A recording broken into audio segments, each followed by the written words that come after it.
Hey, hello there, Lou. I can't hear you, Lou. Can you hear me? Muted. No, that's my mistake. Yes. Okay, good. Well, welcome, friends. Lou, how are you? I'm doing very well. How's it Good, going today? good, thank you. Mhm. I am going to tell you all a story today about a young girl, 11 years old, a princess who was kidnapped in India and brought to Mexico 402 years ago.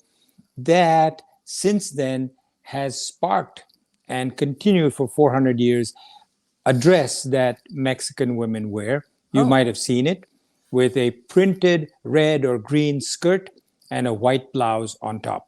It's typical. And that dress is called La China Poblana. And I'll mm. tell you how that came about. So, Lou, you don't have children or grandchildren, right? I mean, No, I you have don't have young little kids. I mean, no. I have two adult children. Yeah, so have you heard of this movie, Encanto? I have not. I have there you go. I have two 4-year-old granddaughters, and they both love this movie Encanto. For those of you who are watching this on YouTube or Facebook, you can see the picture. Those of you who are listening on podcast can look online. Mm. But this movie, which I was forced to see 100 times with my granddaughters, Yeah. shows a lot of Mexican girls, women, dressed in this La China Poblana outfit. It sort of reminded me of what I had read. I looked it up, and I figured I would tell you all this story today. Excellent.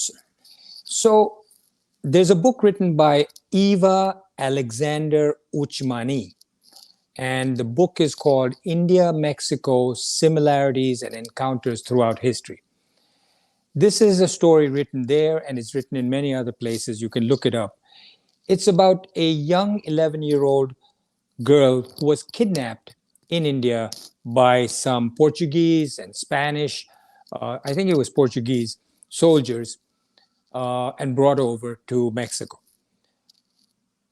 Her story became famous because of three Jesuit priests who saw her in Mexico from the time she was very young and lived her life through her confessions. And they were so impressed with how pious she was and how saintly she was that they wanted to make her a saint. They wanted to beatify, is that the right word? Deify. Beatify, Yeah. to make her a saint. And the church rejected that claim, and you'll see that she was truly a saint. Anyway, in the 16, and this was in 1602, 400 and 20. 420 years ago, 422, 420 years ago. 420. Yeah. So there were Portuguese and Spanish who ruled the seas in the 1600s, along with the French and the Dutch and the English. All of them came from their countries to India to basically take from India all of the riches that India had at the time and took it back to their countries. Along with the riches, they also captured men, women, and children and took them back to their countries and sold them to other countries as servants or slaves and made a lot of money that way. There was a young girl, 11 years old, whose name was Mira, Meera. Mira came from a princely family. She said her father was either the king or a lord, a physician or a seer. This is what she told the Jesuit priests during her confessions. She said they were pretty wealthy and pretty powerful in their town. Her father had enough powers that when he wanted to, he could quieten the tempests. She missed her father tremendously after she was kidnapped. She said that she grew up somewhere in the western coast of India. When showed a map, it was either Rajasthan or Gujarat. She said she didn't know she was 11 at the time that these people, she was walking on a beach, I think, with her brother, younger brother, and the soldiers just came, grabbed her, and took her away. They took her first to Cochin, which is another coastal city in India where the ships come in and out. She remembers Cochin because she remembers the pepper factory, black pepper. And she remembered the fort over there. And she was sold in Cochin as a slave. And she was put in chains and put in handcuffs. and taken from there to Mexico. I'm sorry, to Manila in Philippines. During that time, she was baptized and evangelized. I don't know the difference, by Jesuit priests, and she was given a Christian name, and she was called Caterina de San Juan. Now, I know San Juan is in Mexico. I don't know why, if she was in Cochin, she was baptized as Caterina de San Juan, but that's what her name was. After that, her Portuguese captors took her, she said, to various ports, and she was mistreated and she suffered cruel imprisonment in the ships, and it was very, very rough for her. Anyway, she was still a little child, maybe a young adolescent by this time, and she was ultimately sent over to Manila in the Philippines, where she was sold as a slave to a man by the name of Miguel de Souza. Miguel de Souza abused her, beat her. There was no knowledge that I have of any sexual mistreatment, but physical mistreatment and callous treatment of this young girl. She missed her father and her family tremendously. She was very close to her father. She missed him. She would cry. She was depressed. And she was made to carry a cross and walk in the streets of Manila, she said. And she was made to do penance and to repent for her sins. And she says, while she was carrying the cross and crying and repenting for her sins, she said she heard the voice of Jesus of Nazareth, who said to her, "Don't miss your father, I will be your father." And she used that as she grew up to give her strength. Miguel de Souza then sold her to somebody in Puebla, which is where Mira remained for the rest of her life. In Puebla, Mexico, very rich trader or merchant. And she says her life became even more difficult when she was sold to this merchant in Puebla, Mexico. She stayed there from the time she was sold to him in early adolescence until she died when she was 82 years old. During that time, the dress that she used to wear was what she came with from India, and then she just stitched for herself various skirts, which were either green or red, whatever fabric she could manage, and a white blouse that she stitched herself. Even though she didn't know how to stitch, she learned how to stitch on her own and stitch these, and she would wear these dresses. As she grew up, she was always kind to everybody. She was a very saintly person, very kind, very giving, very gentle. Everybody that came into contact with her loved her, except for her master, who was a very cruel master. All of the masters she had encountered till that point were cruel. The master then told her she had to get married. He forced her. But he made her promise, and the slave that she got married to, he made him promise at the threat of death or punishment, severe punishment, that if they touched each other, they would be punished. So every night they had to put pillows between each other, between the husband and wife, and crosses between them, so that he would never touch her. After a while, he left. The husband left, abandoned her, and ran away. The Jesuit priest took that as another sign that this was a saint, because a man who was right next to her, even if he could have cheated, did not, and in fact ran away from her like he was the devil. So they said she's a saint. So she died as a slave in 1688. She was kidnapped in 1620, and she died at 1688. So however old that makes her. She was loved by many, many people during that time, and her unfortunate experiences and troubles made her very sickly towards the end. And she died all alone in her bed. She was bedridden. She was almost totally paralyzed, and there was nobody to feed her or give her anything. She couldn't go to church for her confessions, which she loved to go to church. And she died all alone. During the time that she died, there were church bells that were ringing all over the city. And people came out from their homes like nobody else had ever seen so many people. By this time, the Jesuit priests had written 3 books about her, and everybody had read those books. They all came out of their homes to attend her funeral. So many that the guards had trouble containing them. This is in the book, India Mexico Similarities. So many guards, and yet they couldn't hold the crowds back. They were so loving of her. So, where were all these people when she was imprisoned and worked as a slave? I don't know. But anyway, she died. The streets were crammed. They got her a wonderful tomb, which still exists in this town called no, it's called China Poblana in Mexico. Her tomb says she was given to this earth by God to serve others, and she came from the land of Mogur. Now, Mogur, where does that word come from?